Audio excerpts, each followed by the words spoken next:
Hello, Wayside Camera Club. Breeder speaking. Oh, hello. My name's Dan, and I'd like to join your club. That's great, Dan. We have an application form. Would you like to complete it over the phone? Then you can ask any questions you might have. Oh, yes, thanks. OK. So, what's your family name? It's Green. Dan Green. So, can I take your email address? Yes, it's dan1068@market.com. Thanks. And what about your home address? Well, I'm about 10 miles away from your club in Peacetown. I live in a house there. OK. So, what's the house number and street? It's 52 Marrowfield Street. Is that MARROWFIELD?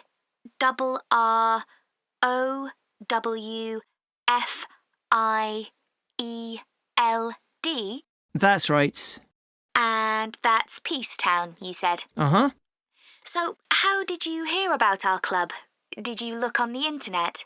I usually do that, but this time, well, I was talking to a relative the other day and he suggested it. Oh, is he a member too?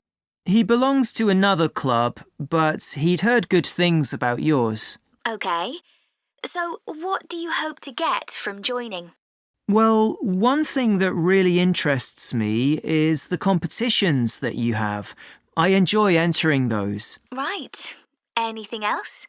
Well, I also like to socialise with other photographers. That's great. So, what type of membership would you like? What are the options? It's £30 a year for full membership, or £20 a year if you're an associate. I think I'll go for the full membership then. That's a good idea, because you can't vote in meetings with an associate membership. Before you hear the rest of the conversation, you have some time to look at questions 5 to 10.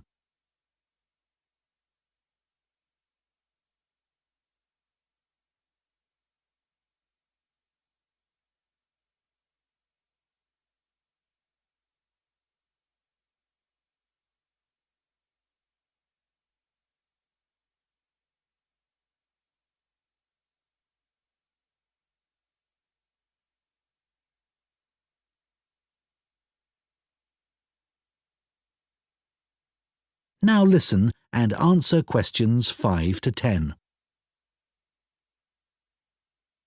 If I could just find out a bit more about you. OK.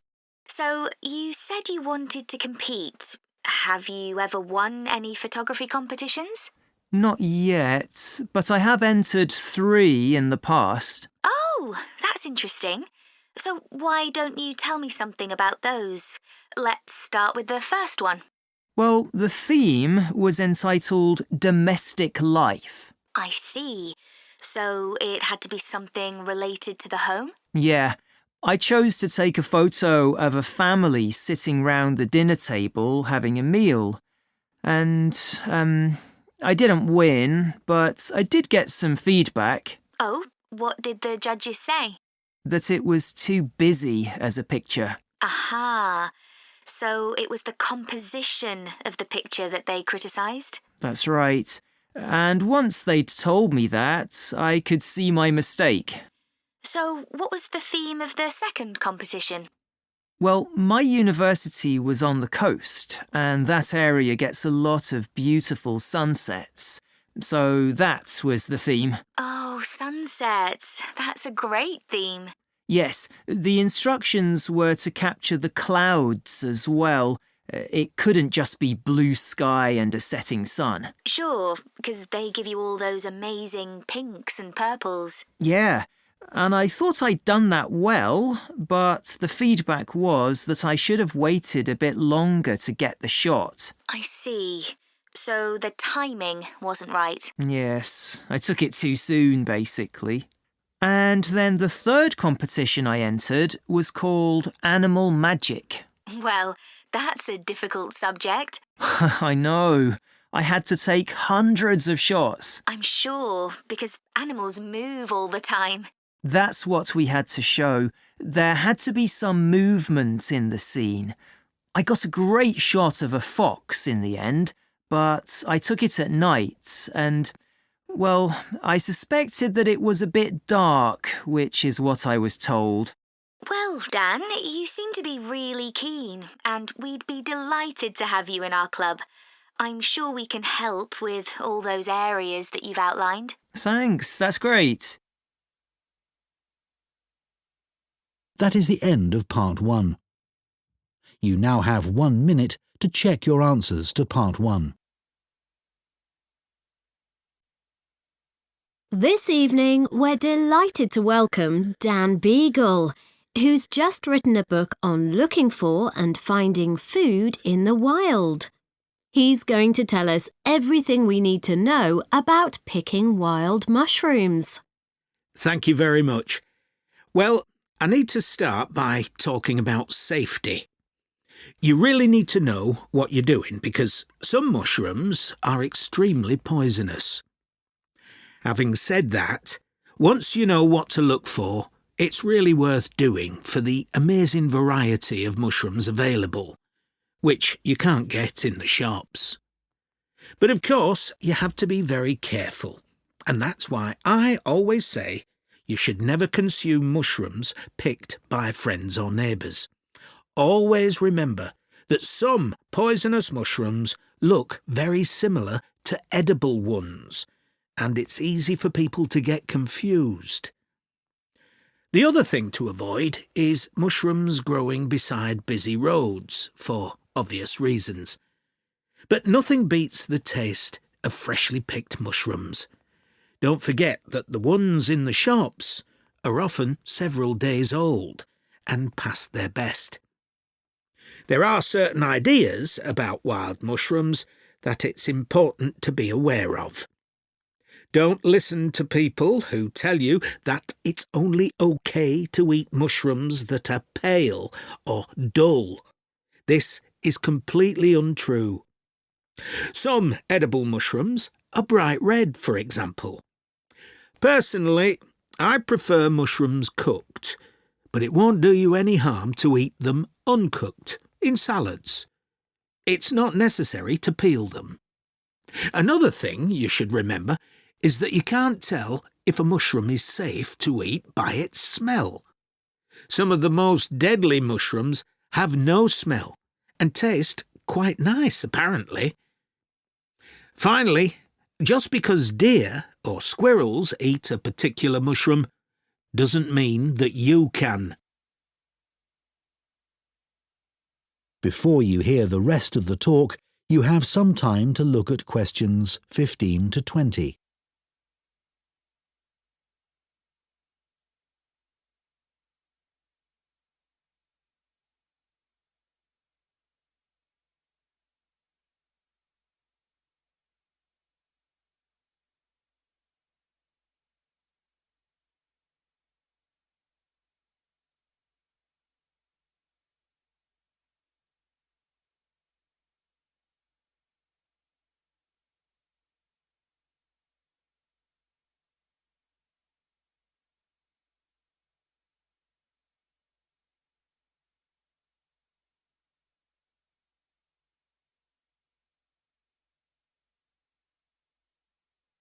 Now listen and answer questions 15 to 20.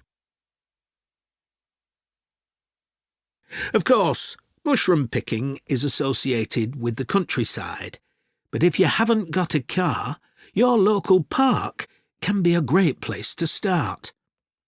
There are usually a range of habitats where mushrooms grow, such as playing fields and wooded areas. But you need to be there first thing in the morning, as there's likely to be a lot of competition. Not just from people, but wildlife too. The deer often get the best mushrooms in my local park. If you're a complete beginner, I wouldn't recommend going alone or relying on photos in a book, even the one I've written. There are some really good phone apps for identifying mushrooms, but you can't always rely on getting a good signal in the middle of a wood. If possible, you should go with a group led by an expert. You'll stay safe and learn a lot that way. Conservation is a really important consideration, and you must follow a few basic rules. You should never pick all the mushrooms in one area. Collect only enough for your own needs. Be very careful that you don't trample on young mushrooms or other plants. And make sure you don't pick any mushrooms that are endangered and protected by law. There's been a decline in some varieties of wild mushrooms in this part of the country. Restaurants are becoming more interested in locally sourced food like wild mushrooms, but the biggest problem is that so many new houses have been built in this area in the last 10 years. And more water is being taken from rivers and reservoirs because of this, and mushroom habitats have been destroyed. Anyway, a word of advice on storing mushrooms. Collect them in a brown paper bag, and as soon as you get home, put them in the fridge. They'll be fine for a couple of days, but it's best to cook them as soon as possible, after washing them really carefully first, of course. So, everybody knows what a mushroom tastes like, right? Well, you'll be surprised by the huge variety of wild mushrooms there are. Be adventurous. They're great in so many dishes. Stir-fries, risottos, pasta. But just be aware that some people can react badly to certain varieties, so it's a good idea not to eat huge quantities to begin with. OK, so now I'm going to show you a few examples. Yesterday, on automation and the future of work, was really good, wasn't it? Looking at the first industrial revolution in Britain in the 19th century and seeing how people reacted to massive change was a real eye-opener. Yes. It was interesting to hear how people felt about automation then and what challenges they faced. I didn't know that first started with workers in the textile industry. With those protesting workers called the Luddites, destroying their knitting machines because they were so worried about losing their jobs. Yes, and ultimately they didn't achieve anything. And anyway, industrialisation created more jobs than it destroyed. Yes, that's true. But it probably didn't seem a positive thing at the time. I can see why the Luddites felt so threatened. I know. I'm sure I would have felt the same. The discussion about the future of work was really optimistic for a change. I like the idea that work won't involve doing boring, repetitive tasks, as robots will do all that. Normally, you only hear negative stuff about the future. Bit too optimistic, don't you think? For example, I can't see how people are about to have more leisure time when all the evidence shows people are spending longer than ever at work. No, that's true. And what about lower unemployment? I'm not so sure about that. Perhaps in the long term, but not in the foreseeable future. And I expect most people will be expected to work until they're much older, as everyone's living much longer. That's already happening. Before you hear the rest of the discussion, you have some time to look at questions 25 to 30.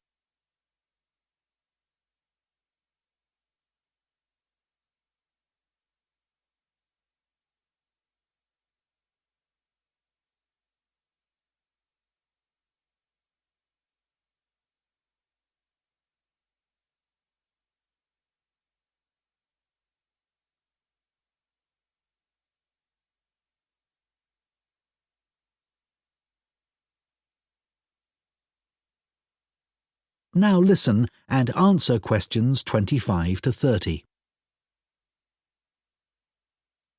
I enjoyed all that stuff on how technology has changed some jobs and how they're likely to change in the near future. Yeah, incredible. Like accountants. You might think all the technological innovations would have put them out of a job, but in fact there are more of them than ever. They're still really in demand and have become far more efficient. Right. That was amazing. 20 times more accountants in this country compared to the 19th century. I know. I'd never have thought the demand for hairdressing would have gone up so much in the last 100 years.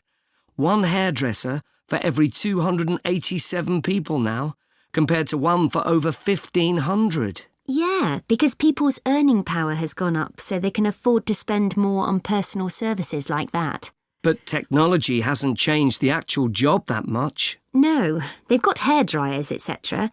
But it's one job where you don't depend on a computer. The kind of work that administrative staff do has changed enormously, thanks to technology. Even 20 years ago, there were secretaries doing dictation and typing. Yes, really boring compared to these days, when they're given much more responsibility and higher status. A lot of graduates go in for this kind of work now. I'd expected there to be a much bigger change in the number of agricultural workers in the 19th century, but the 1871 census showed that roughly 25% of the population worked on the land. Yeah, I'd have assumed it would be more than 50%. Now it's less than 0.2%. What about care workers? They barely existed in the 19th century, as people's lifespan was so much shorter. But now, of course, this sector will see huge growth. Yeah, and it's hard enough to meet current demand. The future looks quite bleak for bank clerks. They've been in decline since ATMs were introduced in the 80s. And technology will certainly make most of the jobs they do now redundant, I think. I agree.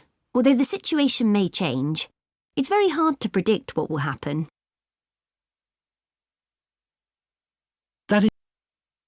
In today's astronomy lecture, I'm going to talk about the need for a system to manage the movement of satellites and other objects in orbit around the Earth. In other words, a space traffic management system. We already have effective air traffic control systems that are used internationally to ensure that planes navigate our skies safely. Well, space traffic management is a similar concept, but focusing on the control of satellites. The aim of such a system would be to prevent the danger of collisions in space between the objects in orbit around the Earth. In order to do this, we'd need to have a set of legal measures, and we'd also have to develop the technical systems to enable us to prevent such accidents. But unfortunately, at present, we don't actually have a space traffic management system that works. So why not? What are the problems in developing such a system?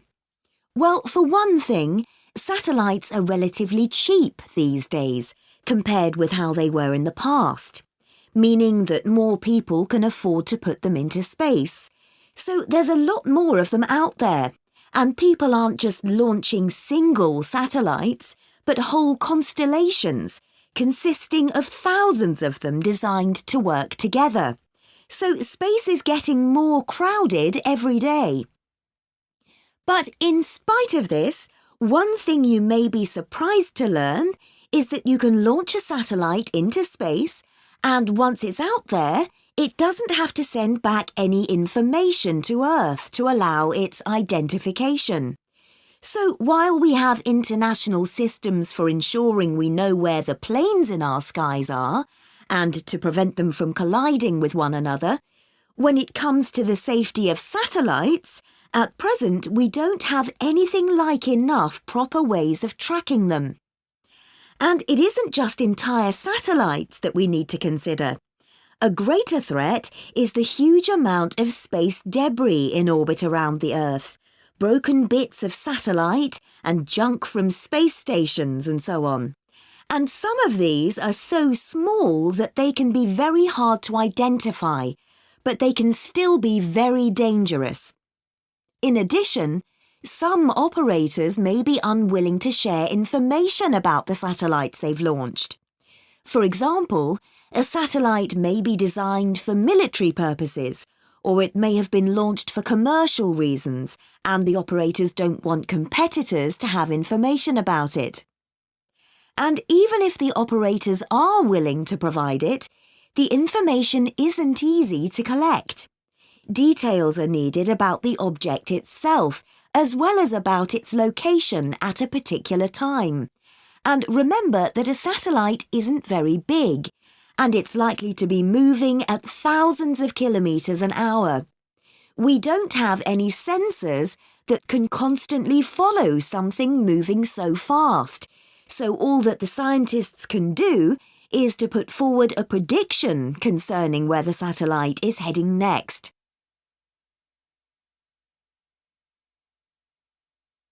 So, those are some of the problems that we're facing. Let's consider now some of the solutions that have been suggested. One key issue is the way in which information is dealt with. We need more information, but it also needs to be accessible at a global level. So we need to establish shared standards that we can all agree on for the way in which this information is presented. We already do this in other areas of science, so although this is a challenge, it's not an impossible task. Then, as all this information's collected, it needs to be put together so it can be used, and that will involve creating a single database on which it can be entered. As we continue to push forward new developments, congestion of the space environment is only going to increase. To cope with this, we need to develop a system like the one I've described to coordinate the work of the numerous spacecraft operators. But it's also essential that this system is one that establishes trust in the people that use it, both nationally and at a global level. One interesting development that I'll mention. So, Tim, we have to do a short summary of our work experience on a farm. Right. My farm was great, but arranging the work experience was hard. One problem was it was miles away and I don't drive. And also, I'd really wanted a placement for a month, but I could only get one for 2 weeks. I was lucky. The farmer let me stay on the farm, so I didn't have to travel. But finding the right sort of farm to apply to wasn't easy. No, they don't seem to have websites, do they? I found mine through a friend of my mother's, but it wasn't easy. No. My farm was mostly livestock, especially sheep. I really enjoyed helping out with them. I was up most of one night helping a sheep deliver a lamb. On your own? No, the farmer was there, and he told me what to do. It wasn't a straightforward birth, but I managed. It was a great feeling to see the lamb stagger to its feet and start feeding almost straight away, and to know that it was okay. Then another time, a lamb had broken its leg, and they got the vet in to set it. And he talked me through what he was doing. That was really useful. Yes, my farm had sheep too. The farm was in a valley and they had a lowland breed called Suffolks, although the farmer said they'd had other breeds in the past. So were they bred for their meat? Mostly, yes. They're quite big and solid. My farm was up in the hills, and they had a different breed of sheep. They were Cheviots. Oh, I heard their wool's really sought after. Yes, it's very hard wearing, and they use it for carpets. Right. I was interested in the amount of supplements they add to animals' feed nowadays. Like, even the chickens got extra vitamins and electrolytes in their feed. Yes, I found that too. And they're not cheap.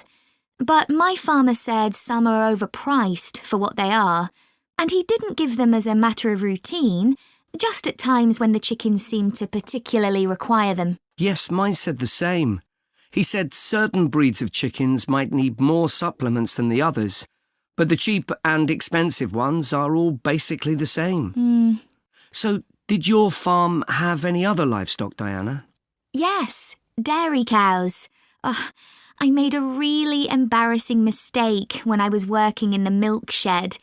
Some cows had been treated with antibiotics, so their milk wasn't suitable for human consumption, and it had to be put in a separate container.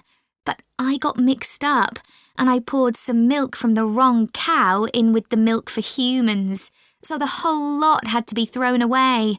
The farmer wasn't too happy with me. I asked my farmer how much he depended on the vet to deal with health problems. I'd read reports that the livestock's health is being affected as farmers are under pressure to increase production. Well, he didn't agree with that, but he said that actually some of the stuff the vets do, like minor operations, he'd be quite capable of doing himself. Yeah, my farmer said the same, but he reckons vet skills are still needed.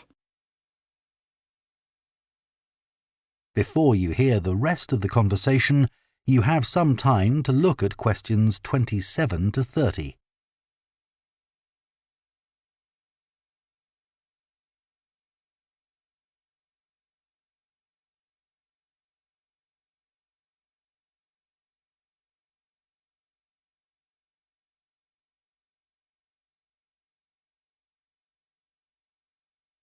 Now listen and answer questions 27 to 30. Now we've got to give a bit of feedback about last term's modules. Just short comments, apparently. Shall we do that now? OK, so medical terminology. Well, my heart sank when I saw that, especially right at the beginning of the course, and I did struggle with it. I thought it'd be hard, but actually I found it all quite straightforward. What did you think about diet and nutrition? OK, I suppose. Do you remember what they told us about pet food and the fact that there's such limited checking into whether or not it's contaminated? I mean, in comparison with the checks on food for humans, I thought that was terrible. I think the module that really impressed me was the animal disease one, when we looked at domesticated animals in different parts of the world, like camels and water buffalo and alpaca. The economies of so many countries depend on these, but scientists don't know much about the diseases that affect them. Yes. I thought they'd know a lot about ways of controlling and eradicating those diseases, but that's not the case at all. I loved the wildlife medication unit. Things like helping birds that have been caught in oil spills. That's something I hadn't thought about before. Yeah, I thought I might write my dissertation on something connected with that. Right. So, actually, I was thinking something along the same... Did you make notes while you were watching the performances of Romeo and Juliet, Gemma? Yes, I did. I found it quite hard, though. I kept getting too involved in the play. Me too. I ended up not taking notes. I wrote down my impressions when I got home. Do you mind if I check a few things with you, in case I've missed anything? And I've also got some questions about our assignment. No, it's good to talk things through. I may have missed things too. OK, great. So, first of all, I'm not sure how much information we should include in our reviews. Right. Well, I don't think we need to describe what happens, especially as Romeo and Juliet is one of Shakespeare's most well-known plays. Yeah, everyone knows the story. In an essay, we'd focus on the poetry and Shakespeare's use of imagery, etc., but that isn't really relevant in a review. We're supposed to focus on how effective this particular production is. We should say what made it a success or a failure. And part of that means talking about the emotional impact the performance had on us. I think that's important. Yes. And we should definitely mention how well the director handled important bits of the play, like when Romeo climbs onto Juliet's balcony. And the fight between Mercutio and Tybalt. Yes. It would also be interesting to mention the theatre space and how the director used it, but I don't think we'll have space in 800 words. No, OK. That all sounds quite straightforward. Before you hear the rest of the discussion, you have some time to look at questions 23 to 30.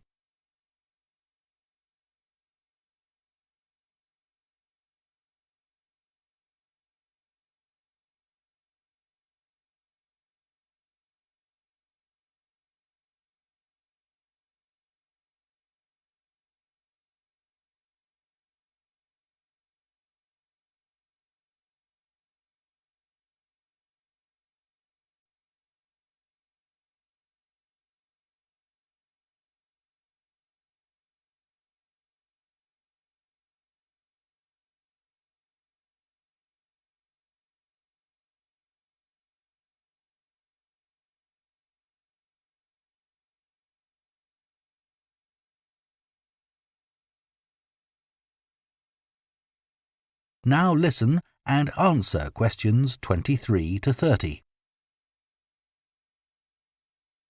So, what about the Emporium Theatre's production of the play? I thought some things worked really well, but there were some problems too. Yeah. What about the set, for example? I think it was visually really stunning. I'd say that was probably the most memorable thing about this production. You're right. The set design was really amazing. But actually, I have seen similar ideas used in other productions. What about the lighting? Some of the scenes were so dimly lit it was quite hard to see. I didn't dislike it. It helped to change the mood of the quieter scenes. That's a good point. What did you think of the costumes? I was a bit surprised by the contemporary dress, I must say. Yeah, I think it worked well, but I'd assumed it would be more conventional. Me too. I liked the music at the beginning, and I thought the musicians were brilliant, but I thought they were wasted because the music didn't have much impact in Acts 2 and 3. Yes, that was a shame. One problem with this production was that the actors didn't deliver the lines that well. They were speaking too fast. It was a problem, I agree. But I thought it was because they weren't speaking loudly enough, especially at key points in the play. I actually didn't have a problem with that. It's been an interesting experience watching different versions of Romeo and Juliet, hasn't it? Definitely. It's made me realise how relevant the play still is. Right. I mean, a lot's changed since Shakespeare's time, but in many ways nothing's changed. There are always disagreements and tension between teenagers and their parents. Yes, that's something all young people can relate to, more than the violence and the extreme emotions in the play.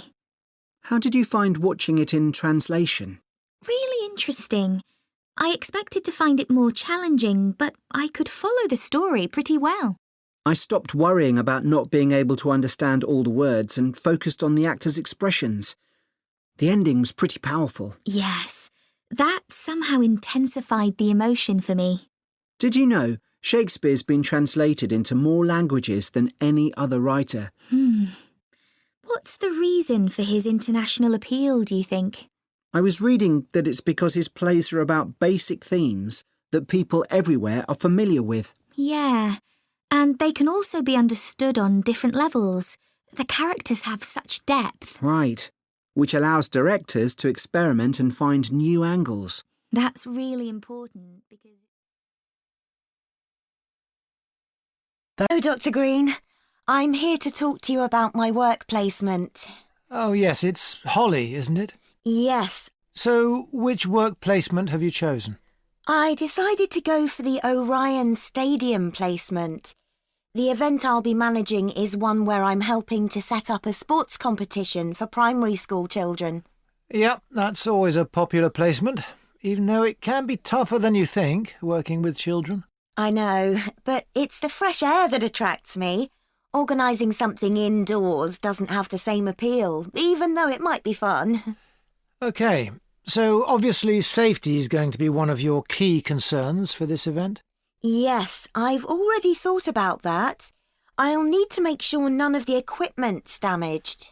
Ah, well, you'll be working with schools, so the equipment will be their responsibility. However, the grounds and what goes on there will be yours. Oh, I see. That'll include keeping everyone within the boundary once they're in their kit and on the field? Exactly. You'll need to inspect areas like changing rooms as well, for anything someone can trip over, but your main priority will be not to lose anyone. Right. I'll need staff to help with that. And don't forget about the spectators. I was thinking that many of them will be parents who could help run the event. I wouldn't rely on that. They'll be more interested in filming their children than volunteering. I'll need to make sure they don't interfere with events doing that. And that's not always easy, especially when a proud parent's trying to get a snap of their child and you want them to move elsewhere. OK. What about the scheduling? With sporting events, there are all sorts of things that can alter the timetable, like rain, for instance, though so far we've always been lucky with that. Yeah, and I was thinking about what to do if someone got hurt as well. I know that last year that caused a terrible delay. You have to be prepared for such things. Oh, what if a match ends in a draw? Do you let the teams keep going until someone wins? That'll be up to you. And again, you need to plan for it. Right. Before you hear the rest of the discussion, you have some time to look at questions 25 to 30.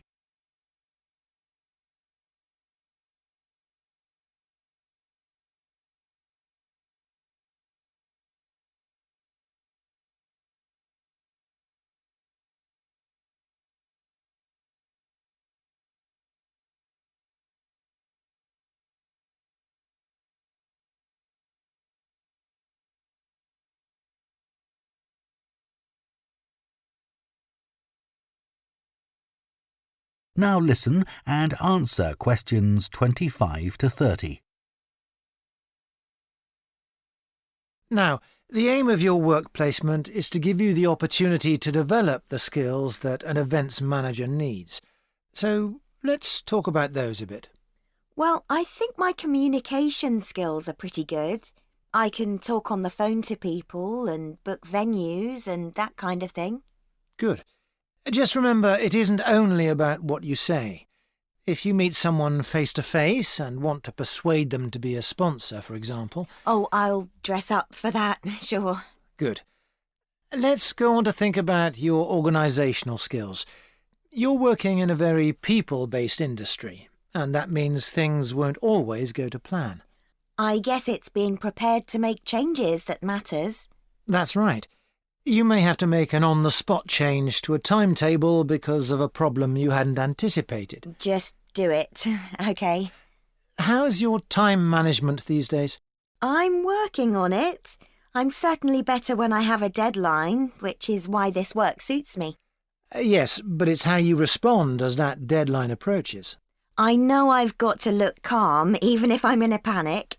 Just think to yourself, no one must know I'm under pressure. Yeah, even though I'm multitasking like crazy. Another skill that events managers need is creativity. Often your client has what we call the big picture idea, but it's up to the events manager to think of all the fine points that go to making it work. Right. So I need to listen carefully to that idea and then fill in all the gaps. That's right. And you'll have a team working under you. So another key skill is leadership. Your team may have lots of ideas too, but you've got to make the ultimate choices. Do we have refreshments inside or out, for example? Isn't it better to be democratic? It's a nice idea, but you have the ultimate responsibility. So believe in what you think best. Be prepared to say, yes, that's a good idea, but it won't work here. I see what you mean. What about the networking side of things? I know it's an area that a lot of students worry about because we don't have much experience to offer others. But even without it, you can still be an interesting person with useful ideas, and the more people you impress, the better. I guess that will help me when I apply for a real job. Exactly.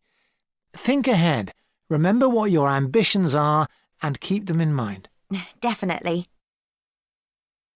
Yes. How are you enjoying the course so far? Yeah, I think it's good. Remind me, why did you decide to study sports science? Didn't you want to be a professional athlete when you were at school? Yeah, that was my goal, and all my classmates assumed I would achieve it. They thought I was brilliant. That must have been a nice feeling. I thought I could win anything. There was no one who could run faster than me. Exactly. So what happened? Did your mum and dad want you to be more academic? Not at all. Perhaps they should have pushed me harder, though. What do you mean? I think I should have practiced more. What makes you say that? Well, I went out to Kenya for a couple of weeks to train. Really? Oh, I didn't know that. I was chosen to go there out of loads of kids and run with some of the top teenage athletes in the world.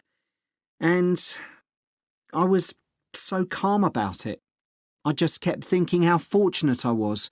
What a great chance this was. Everyone back home was so proud of me.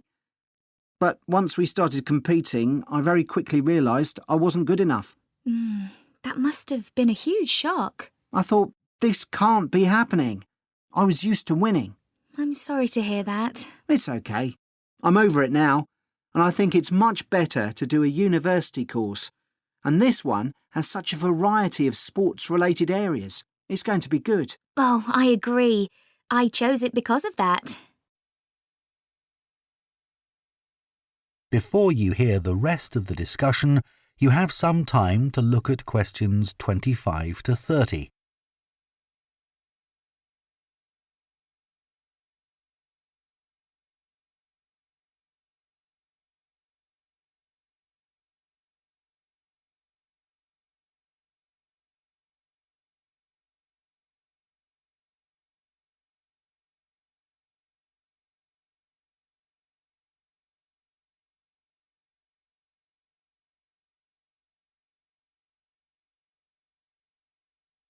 Now listen and answer questions 25 to 30. So, Jian, have you thought of any ideas for the discussion session next week on technology and sport? We have to cover more than one sport, don't we? Yeah. You know, we always think technology is about the future, but we could gather some ideas about past developments in sport. Look at early types of equipment, perhaps. I remember reading something about table tennis bats once, how they ended up being covered with pimpled rubber. 'Cause they were just wooden at first, I'd imagine. Yeah. In about the 1920s, a factory was making rolls of the rubber in bulk for something like horse harnesses. Really? Yeah, and someone realised that it would make a perfect covering for the wooden bats. So, what about cricket? That's had a few innovative changes. Maybe the pads they wear on their legs? I don't think they've changed much, but I'm just looking on the internet. And it says that when the first cricket helmet came in 1978, the Australian batsman who first wore it was booed and jeered by people watching because it was so ugly. Wow!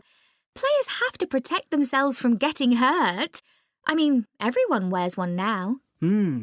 Unlike the cycle helmet. Well, unless you're a professional. But you're right, many ordinary bikers don't wear a helmet. Hey, look at these pictures of original helmet designs. This one looks like an upside-down bowl. Yet the woman's laughing. She's so proud to be wearing it. It says serious cyclists ended up with wet hair from all the hard exercise. I guess that's why they have large air vents in them now, so that the skin can breathe more easily. OK, so we've done helmets. What about golf balls? Or better still, golf clubs. They've changed a lot. Yeah. I remember my great-grandfather telling me that because a club was made entirely of wood, it would easily break and players had to get another. There's no wood at all in them now, is there? No, they're much more powerful. The same must be true of hockey sticks. I don't think so, because players still use wooden sticks today. What it does say here, though, is that when the game started, you had to produce a stick yourself. I guess they just weren't being manufactured. So, one more perhaps? What about football? Well, I know the first balls were made of animal skin. Yeah, they covered them with pieces of leather that were stitched together. But the balls let in water when it rained. Oh, that would have made them much heavier. That's right. You can imagine the damage to players' necks when the ball was headed. Oh, how painful that must have been. Yeah. Well, I think we can put together some useful ideas and... That is the end of part 3. You now have half a minute to check your answers to part 3.